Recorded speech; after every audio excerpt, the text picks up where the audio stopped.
Good day, everybody. Curtis here. Welcome back to the channel. If you're new and if you like what you see, please think about hitting that subscribe button. It's free. It would really help us out as we struggle towards our goal, towards 1,000 subscribers, which is a big goal that Kim and I have for this channel. Today we're doing something a little bit different. We are going to ask the question, are Lego knockoffs something that we should be concerned about? I don't know if we will really reach a definitive answer to that question or not, but I kind of want to generate the conversation and get people thinking about it a little bit. I have myself come to a conclusion that I'll share with you at the end of this video. So what is a Lego knockoff or a clone? No, not that kind of clone. Okay, as long as we've established that. It is a set that is either exactly similar or so similar that really from just a glance, you can't really tell the difference between the two. As an example, I have my 2012 authentic Lego Monster Fighters Haunted House, and I have the knockoff, the clone. It is exact.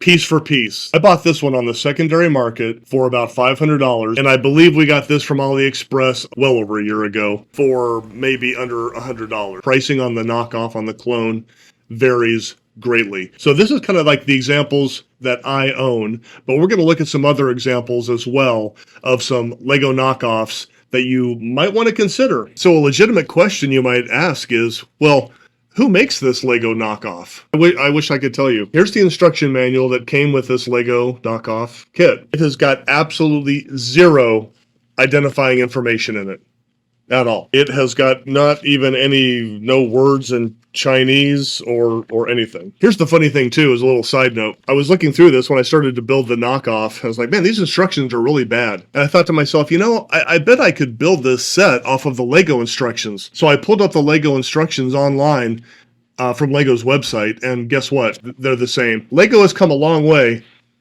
in bettering their instructions, because this book that came with the knockoff is a direct copy of the Lego instruction book, and it's bad. This is definitely should be like an 18+ set. No little red outlines showing you what you put down. So it was kind of funny. I thought the Lego instructions would be different, but nope.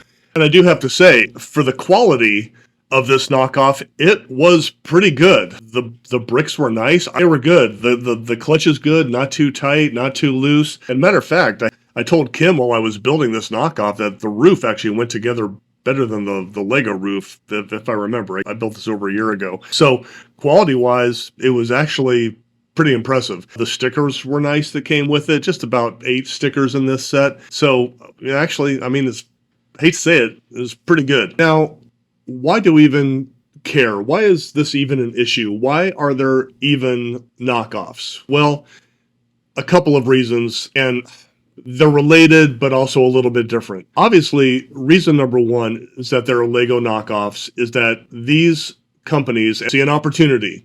They see a price point. They see a need. Maybe even the knockoffs are mainly for, distribution or consumption in China, but we definitely know that they make their way over here. And again, I'm speaking from the perspective of the United States. So there's obviously a need, because some of the Lego sets can get very expensive. Second reason for a knockoff is because a set is retired. And that's really the majority of what I'm going to be focusing on today. Should we be concerned about knockoffs when it comes to retired sets, or when it comes from current sets? When it comes to retired Lego sets, it becomes pretty obvious why knockoffs exist. It is because, and I'm going to focus really on modulars. The knockoff companies are only going to produce themselves what they think will sell. Modulars is a really popular for these knockoff companies to copy. Let's look at, above my shoulder here, I have the Cafe Corner, which was the very first modular. I believe it came out in 2006. A new in-box Cafe Corner, if you can find one, average price, according to Bricklink, over the last 6 months was $1,607. $1,607. The next one, the Market Street. I believe it came out the next year. $2,113. Selling price over the last 6 months, according to Bricklink. The Green Grocer. $1,116. last 6 months. The Fire Brigade, we're getting a little cheaper now, maybe not as popular. The Fire Brigade, average price last 6 months sold is $393. The Grand Emporium, $409. And the Pet Shop looks like an absolute bargain. The Pet Shop, average price sold last 6 months, according to Bricklink, $238. What else we have here? The Town Hall. Town Hall, I think, was a pretty popular one. I do like it. It's cool. I don't own it. Average price sold $608. The Palace Cinema. Pretty much another bargain. Average price sold last 6 months, $300. That's not bad. So, what are the knockoffs going for? Well, you can go to a variety of websites. I just kind of focused on one here.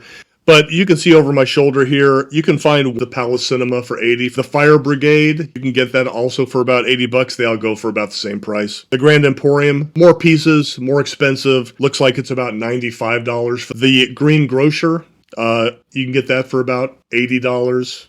The Brick Bank goes for about $80 as well. So you see they're all really about the same price. I forgot to mention the Brick Bank before, according to Bricklink, and its average price sold last 6 months is $389. So it's pretty clear to me that the secondary market demand for these sets shows that there still is a pretty high demand when the OG Lego sets are going for that much. So demand hates a vacuum. There is going to be somebody coming in with the supply to fill that demand. And obviously these Chinese companies, whoever they are meeting that demand and are giving the supply. In economic terms, that is completely understandable. The question is, should you get one? So on the Lego website, there actually is an entire page on the website dedicated to what they call fair play. You're seeing it above my shoulder right now, scrolling, going through, and there's some really interesting information on this fair play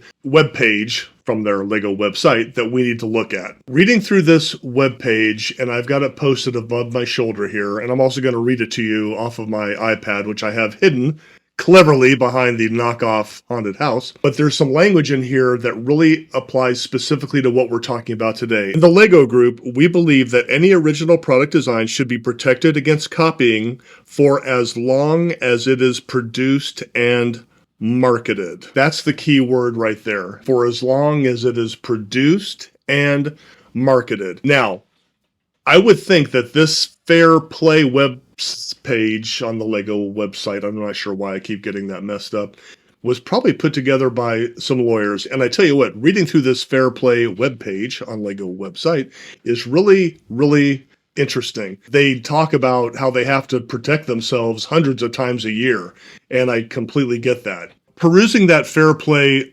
webpage, you really get the sense, reading through the whole thing, that Lego is really more concerned about their trademark, their logo, being used in evil ways, with people trying to pretend that they are the Lego group, or that people are somehow indicating that they're sponsored by Lego or have an association with Lego. You get the sense reading through that that's what they're really concerned about. And obviously, they don't want people making blatant copies of their sets either, but really it seems like they're more concerned about the whole notion that their image is being used in a manner that they don't approve of, which, you know, happens with a lot of big companies. And protecting their brand name does seem to be an absolute focus. I'm going to read you one other portion from this Fair Play website. They say, each year, our legal department handles hundreds of incidents involving infringement of our rights, keeps track of developments worldwide, and regularly brings infringers to court, making sure that consumers can have confidence that anything bearing the Lego Group's trademarks or characteristic product features is a Lego brand product. And you probably heard the key words there, anything bearing the Lego Group's trademarks. This makes me wonder if this is how Mold King can get away with having their own Space Wars line of products that look an awful lot like Lego Star Wars products. So we've talked about some of the retired sets. So let's look at a couple of current sets where you can buy, and I don't own them, so I don't know if they're exact clones or copies, but they sure look very similar. Over my shoulder here, you can see the Lego UCS Venator, so keep that in mind.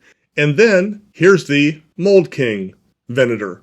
You can see there is quite a price discrepancy. The Lego Vendor goes for $650. Mold King version goes for $259. Now, it's hard to say if this is an exact clone or not. The Mold King one has 6,685 pieces. The Lego one has 5,374 pieces. So you're actually getting more pieces with the Mold King.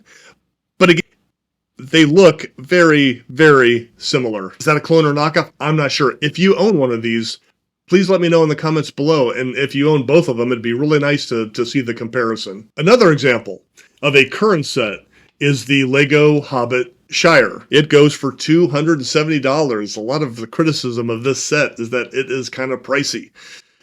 You can now get the knockoff version on AliExpress for a whopping $54. So let's have our discussion now and talk about the ethics of this. I'm going to give you my view on it. And I'm not even sure if I'm 100% comfortable with my view, but my view is what it is. That Fair Play webpage on Lego website, they really focus on products that are currently being produced and marketed. I don't know if that's a green light that goes ahead and says, hey, go ahead and buy the knockoffs. But it does kind of beg the question, does Lego, when they quit producing a set, and they have pretty much at that point said, we're no longer interested in making money off of this set. We are going to retire this set. That then opens up, okay, well, if you're not interested in making money on it, maybe somebody else is. And of course, that goes to these companies in China that somehow have the economic means and the means of production to build these things. And I hate to say it, it's pretty good. So does that make it a little easier on you to go ahead and say, you know what, I feel comfortable buying this. This set has not been out for, this set has not been out for something like, 13 years by this point, okay? Any money that Lego would have made off of it, they've already made. Their investment in it has already paid off. And then they, gave up on making money on it. It is certainly no longer in production. So we don't have anything currently in production. That's a knockoff. I misspoke earlier, by the way. I said this is the only one we have. We also bought a while ago a knockoff Black Pearl, and Queen Anne's Revenge came in a set together for $100. But again, that's a set that's been out of production forever also. So this whole conversation also begs the question of a current Lego set in production and its knockoff. Is that person who buys the knockoff, are they even necessarily a Lego customer anyway? Because Lego might have priced them out of the market. There's some folks out there who really want that set. They see the price of the Lego, they see the knockoff, and they're like, well, I just kind of want to look at it and enjoy it, so I'm going to get the knockoff. One way that Lego obviously could fix that is maybe try to bring their prices down, but their prices just do kind of keep going up and up. I get it. They're the ones doing the design, the ones taking all the risks, the ones building the manufacturing plants like all around the world. There's going to be one in Virginia in a couple of years here in the United States. So they're the ones putting in all the money to make the stuff. So I understand the pricing aspect of it. However, it does kind of force that one person maybe towards the knockoffs if they really just want to enjoy the set, but they can't afford the premium that Lego is asking. So I've shared my opinion with you on this. Would I buy a knockoff retired set? Sure, I did. I also mentioned earlier, I'm not entirely comfortable with that position because I know that some company in China, nameless, faceless company in China, took those plans, stole them, and is making it. We just kind of have a philosophy, anything currently in production by Lego, not going to buy the knockoff of it. Might I buy it, a year after Lego retires it? Yeah, maybe. I don't know. By my own logic, I guess I would say that that's okay.